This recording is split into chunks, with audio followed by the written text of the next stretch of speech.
Hello there guys, welcome to one of my live videos, and on this video tonight I am going to be giving you an update on some more transfer news, keeping you up to date of what players are linked with Manchester United. So of course, as you all know, on the video that I did this morning, which of course was my first video, I obviously give you the news on Kalidou Koulibaly, and I also, give you the news on Patrick-Emerick Aubameyang because, like I mentioned, Aubameyang has asked to leave Arsenal. And obviously, I've been keeping up to date, on the news of Saul Niguez, been keeping up to date of what's been going on with Jack Grealish. I've also been keeping up to date of what's been going on with Jude Bellingham. So I reiterate what I've mentioned on my recent videos. I do keep you up to date as much as I can. So on this video, this is actually now my third video today. I am going to be giving you a bit more additional information on Jadon Sancho because there is huge developments on Jadon Sancho. And also going to be talking with you a bit more about James Maddison because there's also some news to, update on James Maddison. And also going to be talking with you about Marcus Rashford and Paul Pogba, and that a bit later on in the video. So I am going to start with Jadon Sancho. So according to recent reports, I've actually just read this in the Sun. I know the Sun doesn't tend to be reliable, but I'm just going to say what's being mentioned in the Sun. Reportedly, Borussia Dortmund are willing to offer Jadon Sancho a new contract worth around £167,000 a week if Jadon Sancho is to turn down a move to the Premier League when the transfer window does reopen. Now, if he was to sign, this new contract worth £167,000 a week, it would make Jadon Sancho the second highest paid player at Borussia Dortmund, just behind Marco Reus, because I think Marco Reus is Borussia Dortmund's highest paid player. Now, obviously, Jadon Sancho has been talking a lot. He's already revealed that his preference is to make a move to Manchester United. I think Jadon Sancho, by the way, has got, 2 years or just under 2 years remaining on his current contract with Dortmund, because he's under contract with them until 2022. There was also, reports emerging out yesterday saying that Borussia Dortmund last year inquired, about getting Mason Greenwood as part of a swap deal of selling Jadon Sancho. But of course, we've got no intentions of letting Mason Greenwood go, because I think he's one of the players that does have a long-term future at Manchester United. Like I've mentioned, Mason Greenwood is in his first full season in the senior squad with the club. Mason Greenwood, of course, made his full debut in our 2-0 defeat to Cardiff at the end of last season. But I think this season he has been a revelation. I think Mason Greenwood's got 12 or 13 goals in all competitions this season for the football club. He isn't at that level as yet, but I think he will emulate to that level. I think in the next year or so he will emulate to Rashford's level. Probably will end up overtaking Marcus Rashford, to be quite honest with you. But Mason Greenwood can play as a number 9, and he can also play him on the right-hand side. So reportedly Dortmund had inquired about getting him, but we was not willing to do any business. Now also, 2 recent reports have said that Jadon Sancho will only join Manchester United on one condition, and that's if, we can get qualification for the Champions League for next season.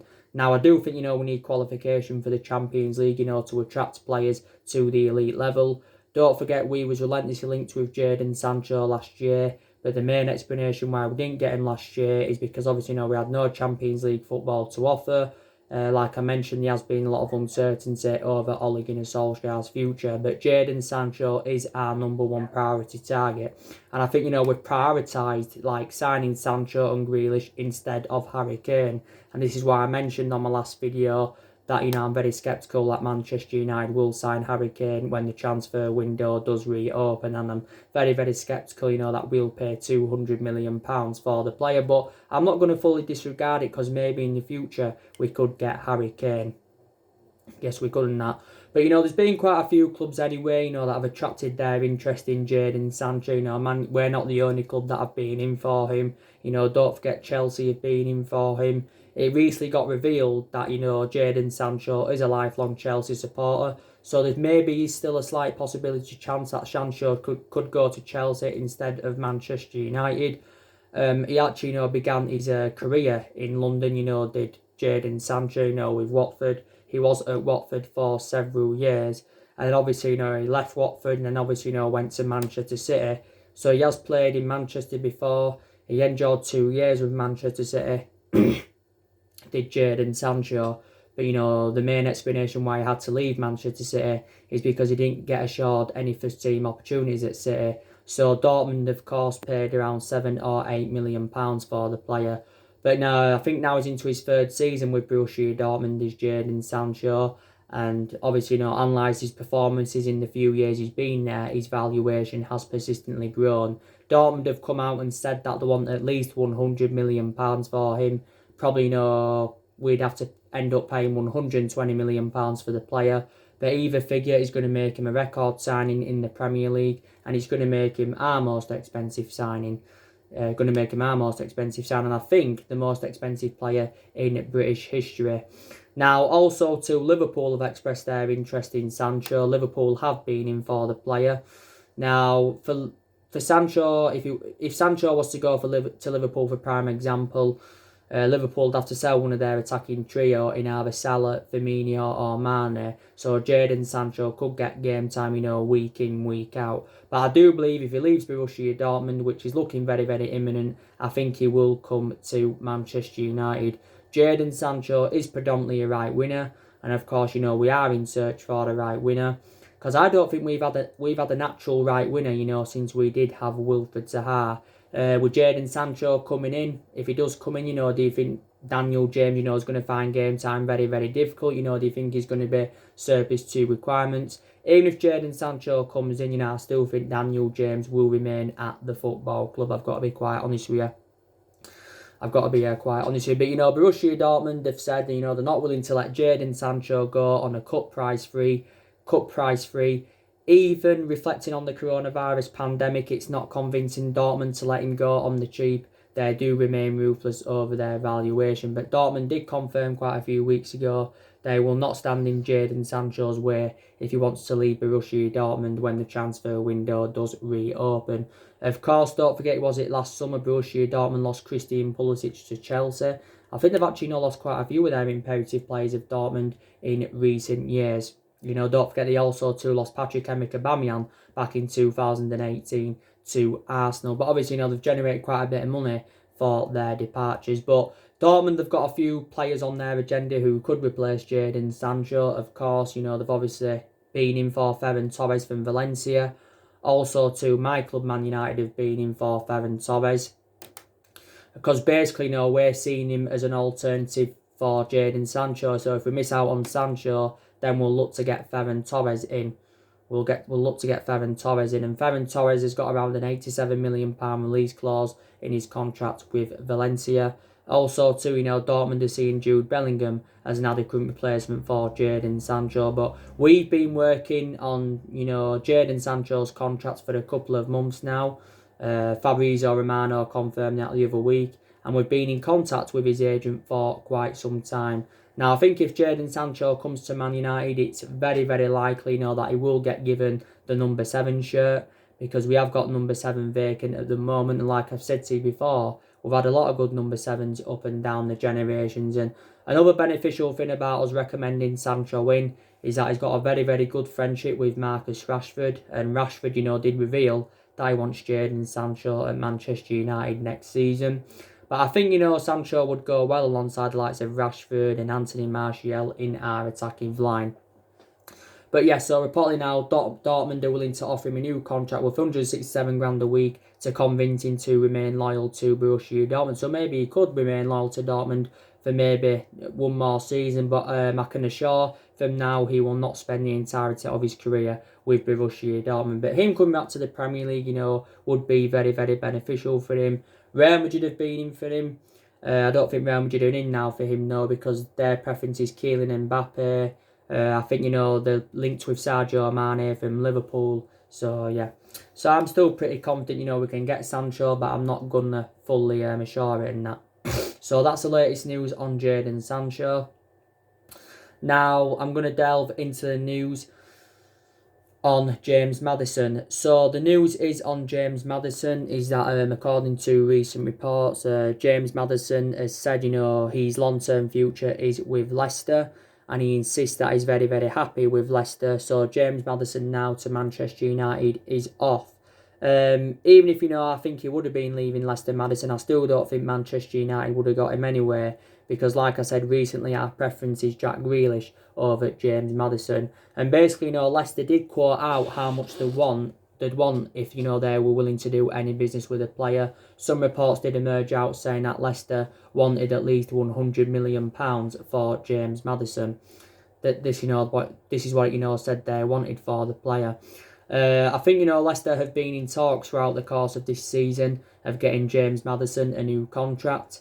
Obviously, as it stands at the moment, James Maddison's got around 3 years remaining on his current contract with Leicester, so he's under contract with them until 2023. If James Maddison does sign a new contract, of course, it will increase his wages. James Maddison, of course, is into his second season with Leicester, and I think he's made 64 appearances in the Premier League and around 70 appearances in all competitions for Leicester. Leicester, did pay £20 million in from Norwich in the summer of 2018. Enjoyed a good couple of years in the Championship with Norwich. Obviously, before he was at Norwich, he had a loan spell with Aberdeen in Scotland, and he actually began his career with Coventry. And back then, there was quite a few teams tracking James Maddison.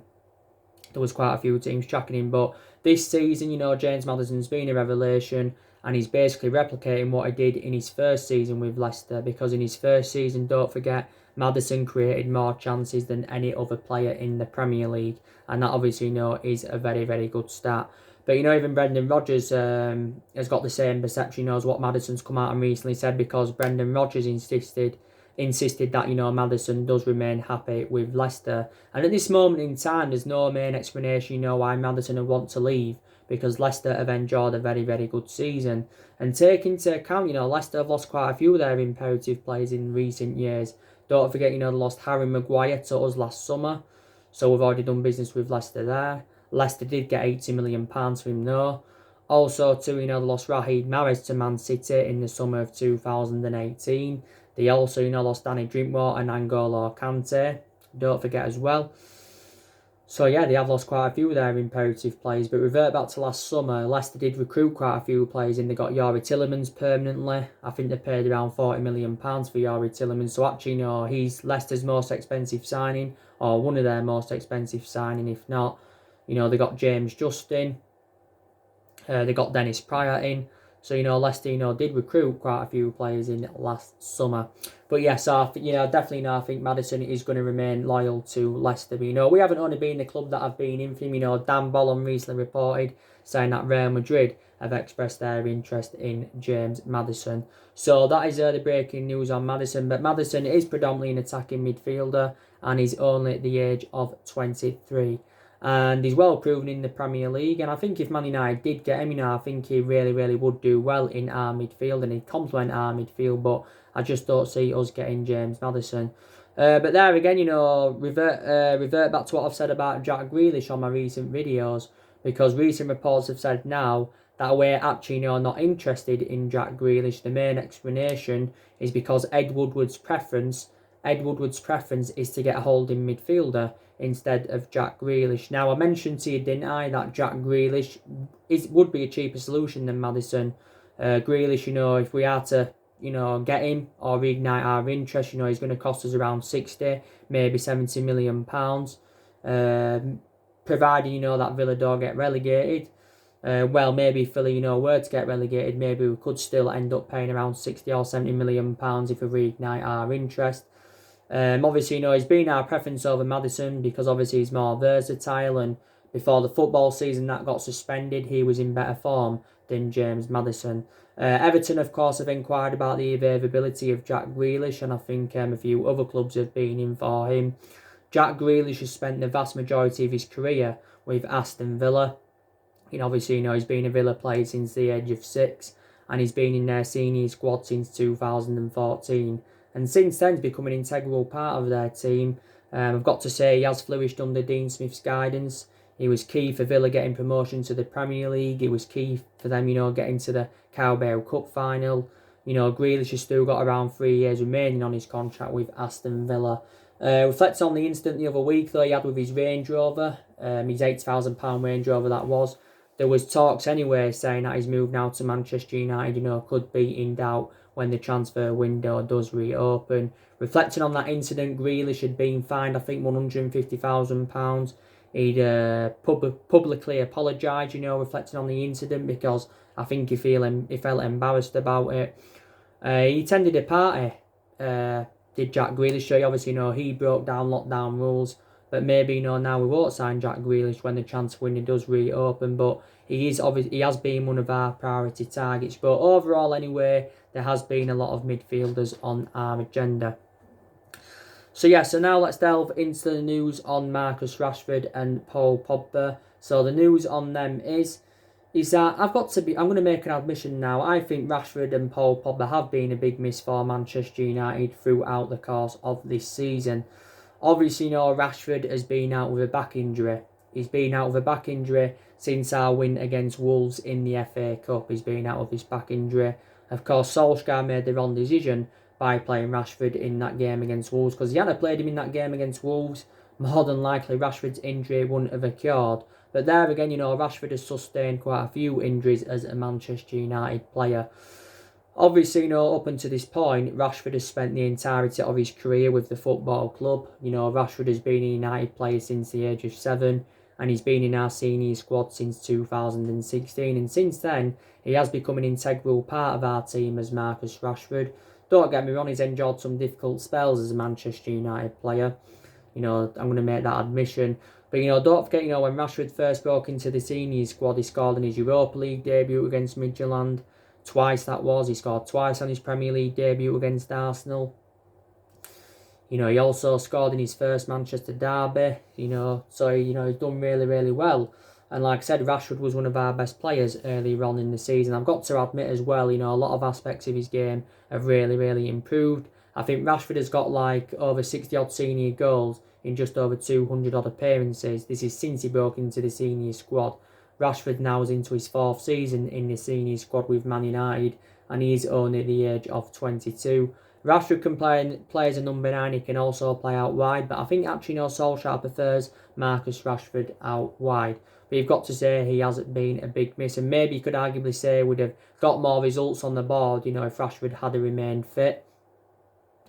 But, Rashford, is not the only one, that's, had injuries. Obviously, you've had Anthony Martial. He's endured quite a few injuries this season for the football club. Martial now is into his 5th season at the football club.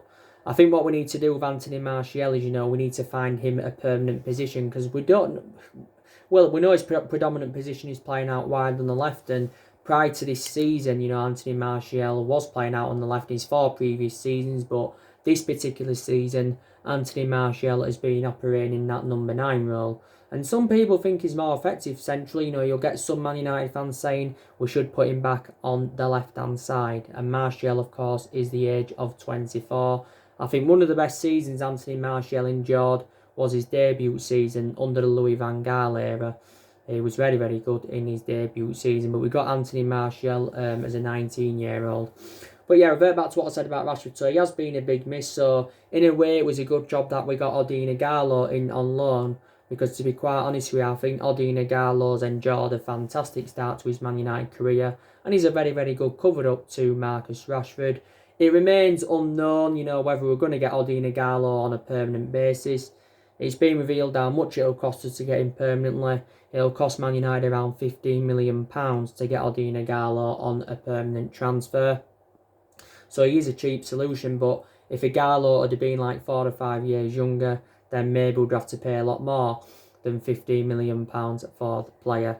But I think we'll probably extend his loan anyway due to this coronavirus pandemic, because Odion Ighalo's loan spell at the club ends on the 31st of May. He said recently that Ighalo's got to take a £200,000 pay cut, to remain at Manchester United and for us to make his transfer permanent. But he's enjoyed a good start to his Manchester United career. So yeah, we have got a lot of good attacking players. With Pogba, like I said, he's been a miss. Paul Pogba's only played 8 times this season for Manchester United. His appearances have been limited due to his injuries. And don't forget, Paul Pogba was talking a lot recently, about the issues that he's had with injuries. He said quite a few stuff to the United podcast because he had given an interview to the United podcast. I think he did have a surgery on his ankle back in January, did Pogba. But Paul Pogba as well, he's another player that sustained quite a few injuries as a Manchester United player. Yes, he has. And since he rejoined the club from Juventus back in 2016, he has had a long-running transfer saga as Paul Pogba. And put into the equation, he endured a very, very difficult time under the Jose Mourinho era. Now, like reports were coming out yesterday, and actually, Paul Pogba now could be remaining loyal to the club and he could be here for next season. Because a La Liga expert, can't pronounce his name like I mentioned, he came out and said that Paul Pogba is expected to sign a new contract with Manchester United. He's expected to sign a new contract with Man United and he can become the club's new leader. So do you believe what's been said in the mainstream media? We revert back to around 3 or 4 weeks ago. This was before the football season fully got suspended. Solskjaer said that Pogba will remain at Man United next season. He reiterated what Pogba had said because Paul Pogba, we know that he said recently he wants to leave. But before, he actually said he was interested in staying at the club and he was interested in extending his contract at Man United. Because as it stands at the moment, Pogba's got 2 years remaining on his contract, 1 year with an option of a further year. But one of the main explanations why he said he wanted to remain at Manchester United because he believes he can form a good partnership with Bruno Fernandes. And I think, they would complement each other really, really well in our midfield with Paul Pogba and Bruno Fernandes. So there's still uncertainty over Paul Pogba's future. Don't forget, there was a few other things he told the United podcast. He also responded to the criticism that he has received from Graham Souness, because Graham Souness has been criticising Paul Pogba persistently. Paul Pogba had ignored it for a while, but recently, responded to it. Also, too, Paul Pogba made an admission, said he was an Arsenal fan when he was younger. Also revealed that his brother was an Arsenal fan when he was younger, but his other brother was a Manchester United fan. And it said back in 2016 that actually, Paul Pogba had agreed to join Real Madrid, but we convinced him to come to Man United instead because of social media. So, this is what, Manchester United did. So there's still a possibility chance, that Paul Pogba could sign a new contract at the club. But if Paul Pogba leaves Manchester United, I think he'll either go to Juventus, because I think it did say before that Juventus does remain his first choice, because he did enjoy 4 good years in chairing with Juventus. Doesn't go to Juventus, I think he'll make a move to Real Madrid.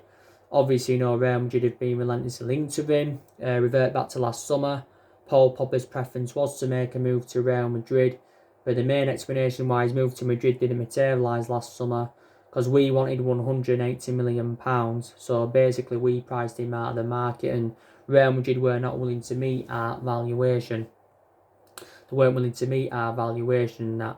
So this is why the move didn't materialise. But he made an admission last summer, Paul Pogba, saying that he wanted to leave the club because he was seeking for a new challenge. Yes, he was in that. But yeah, I think, Real Madrid are still in for him. But Ed Woodward's had quite a few negotiations with Mini Raiola, to try and resolve Pogba's future at Manchester United. Because Mini Raiola, has been talking a lot since the turn of the year. And he's been trying, get his client to transfer away from Man United completed, at least in the last couple of years. Mini Raiola's got a good relation with Real Madrid. I think Paul Pogba's got a good relationship with Zinedine Zidane, because Pogba was talking a lot about Real Madrid last year. Don't forget, there was rumours the other week from the Sun saying, he could buy out the remainder of his contract. So he was going to take a FIFA transfer regulation to do this. But Fabrizio Romano confirmed that Pogba has got no intentions of doing this. So if Paul Pogba was to stay at Man United, then maybe, then we won't be interested in getting a midfielder in. So yeah, so you can say Pogba and Rashford have been big misses this year, but we've had quite a lot of injuries this season, so reflecting on that, we've had to make a lot of rotation. Like I said, Martial's endured a few injuries. Luke Shaw, he's sustained quite a lot of injuries as a Manchester United player. Luke Shaw's been at the football club since 2014. Luke Shaw is now into his 6th season at Manchester United. He's had a few injuries at the club. I think he also was very injury prone during his days with Southampton. But he was injured for like 2 or 3 months earlier on in the season. But I've got to give Luke Shaw credit because since he's come back, he has done really, really well. Also to Bay, he's just come back, but he's been injured. Well, he was injured for the vast majority of this season. That's my only element of concern about Eric Bay. He's very, very injury prone, but I still think he's a very, very good centre half. Of course, Bay is one of our backup centre halves. Obviously, Diego Dalot, he's sustained quite a few injuries this season. He's our backup right back, to Wan-Bissaka. So don't really have a perception on Dalot at the moment. McTominay, of course, don't forget he was injured earlier on in the season. Got to make an admission now. I think McTominay's enjoyed a very, very good season for Manchester United. Wasn't Matic injured earlier on in the season, if I'm right. But yeah, Man United have sustained. We've had quite a lot of injuries this season and that. But we've made a lot of rotation anyway. Reflect on the amount of games that Manchester United have played this season before the football season, of course, got suspended and that. So yeah, so that's the latest news on Marcus Rashford and Paul Pogba. I've also got to make an admission because I think Bruno Fernandes has definitely made the difference in the team. And I think, he can succeed at Manchester United, can Bruno Fernandes. Of course, we got him in the January transfer window for around £65 million, with add-ons included, that is. He's done really, really well, Bruno Fernandes. He won Premier League Player of the Month for February, reflecting on his good run of performances. He's got 3 goals and 4 assists so far.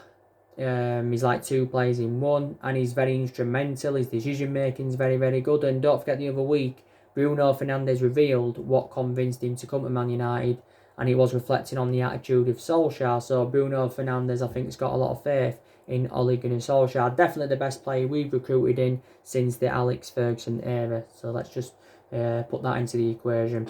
But like I've said, there's a total of 14 players on our agenda who we could go in for when the transfer market does reopen.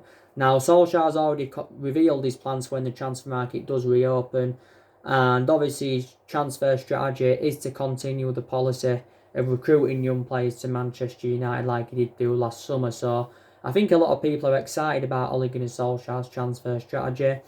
Solskjaer does want to make around 4 signings when the transfer market does reopen, because he believes we need around 4 signings to become title contenders. So Solskjaer was to make 4 signings when the transfer window reopens. That would be 9 players he would have recruited in, because so far Solskjaer has recruited 5 players in 3 transfer windows and spent around £220 million at the football club.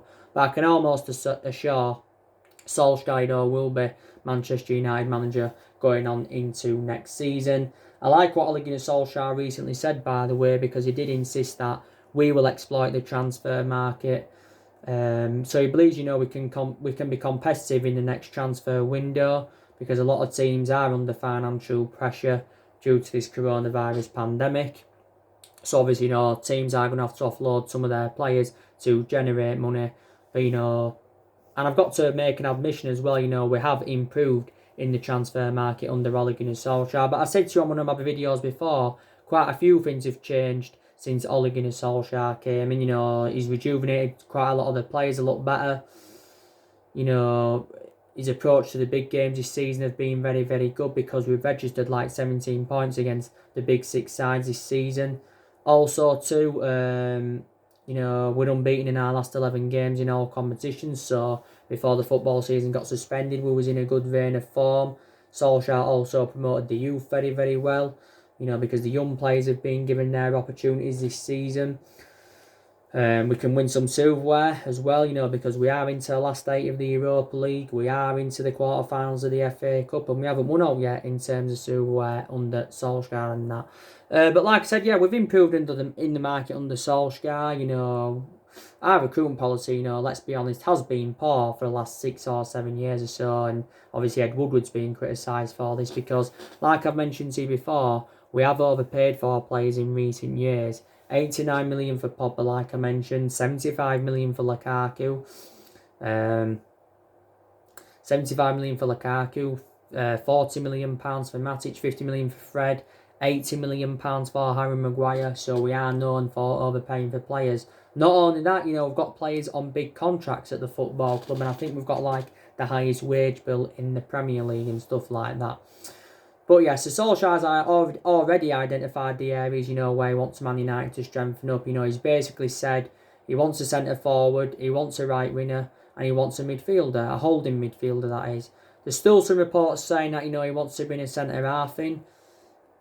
My own perception, I'm very, very sceptical that Manchester United will sign a centre half when the transfer window does reopen, because obviously, you know, we've got Harry Maguire last summer, and you can say he's addressed our defensive deficiencies. You've got Lindelof, who's obviously one of our, well, Lindelof and Maguire are first choice centre halves, and I've got to give Lindelof a lot of credit because I think, you know, he's done very, very well. So I don't think Manchester United will get a centre half in. But Solskjaer has got the backing of Ed Woodward, and he's also got the backing of the Glazers.